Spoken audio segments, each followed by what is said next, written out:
Ces dernières années, on a beaucoup incité les communautés de parents à se rapprocher de l'école. Et les bailleurs et les gouvernements en ont même appelé de leur vœu à une communautarisation de l'école, signifiant par là que l'État n'avait plus le monopole de la chose éducative. Mais s'est-on vraiment intéressé, y compris dans le cadre d'un rapprochement de l'école vers les communautés, à toute la diversité des perceptions que les parents ont de l'école, à leurs attentes et à leurs éventuelles critiques? Au Burkina Faso, les études ont révélé que les perceptions de l'école sont de trois tendances. D'abord, il y a les parents qui adhèrent à l'école classique dans sa forme actuelle. Et ensuite, il y a les parents qui refusent toujours l'école. Et enfin, une position mitigée qui est celle des parents qui adhèrent à l'école, mais avec beaucoup de malaise. Il y a trois principales raisons dans les différentes zones du pays qui déterminent ces perceptions. Il y a d'abord les avantages réels que les communautés tirent de l'école. Ensuite, les relations que ces communautés établissent entre l'école et leur culture. Et enfin, le coût de l'école. Plus au nord, dans la partie sahélienne du Burkina Faso, là où il est souvent dit que les populations ne désirent pas l'école, Seydou Ouedraogo, alors directeur provincial de l'enseignement de base à Gorom-Gorom, témoigne d'un exemple de décalage on ne peut plus significatif entre une offre éducative inadéquate et des besoins d'éducation que l'administration scolaire ne soupçonnait pas. Dans l'Oudalan, en particulier au Sahel d'une façon générale, on a le sentiment que l'offre n'est pas toujours adaptée aux attentes, quand on sait que c'est des régions très généralement islamisées et dans lesquelles on a une sorte d'appréhension par rapport à l'école du blanc qui a en fait au départ été initiée chez nous par la mission catholique. Alors, donc on a quelquefois le sentiment qu'il y a une sorte de hantise tendant à croire que si l'enfant va à l'école, il va passer à la religion catholique. En milieu urbain, la perception des parents semble tout autre. Il s'agit davantage de s'adapter à une offre éducative diversifiée que de la contester. Ousmane Ouedraogo, père de 3 enfants scolarisés et lui-même alphabétisé en cours du soir, cherche à scolariser ses enfants à tout prix, d'où le recours à un enseignement privé coûteux. Parce que là-bas, ils n'ont pas la place pour...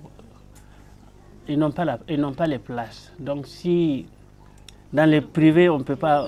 Si ce n'est pas dans les privés, on ne peut pas avoir les places pour les collèges. Là, non. Les collèges, le gouvernement n'a pas assez d'écoles. Gratuite, ça c'est trop dit. C'est pas tout à fait gratuit. Hein.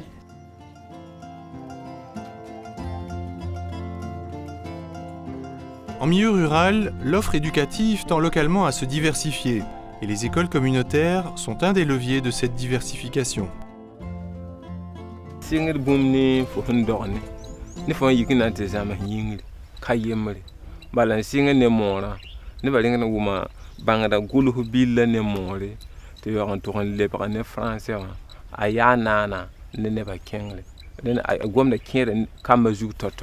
yid nanti yak français a jam ha yibu la mora ya golo ba la zamada ka gombi ha zam so ko dile la ran karam na me on vous hot si polo janvier lo na tage la migam ti wakat kanga on ko sur to mo ha sama yuran bondo ko kolongo len ka bangal kolongo ale la ton de sa woto lo ko ngana mpaka na karam da si polo hanta mois de mai en 15 jours be bakoma.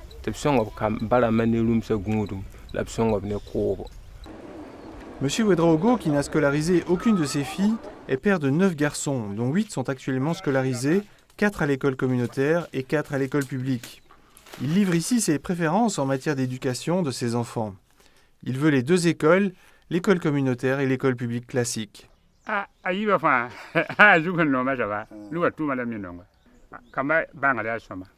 Monsieur Tondé Lassané aussi avec une préférence quant à lui pour l'école communautaire.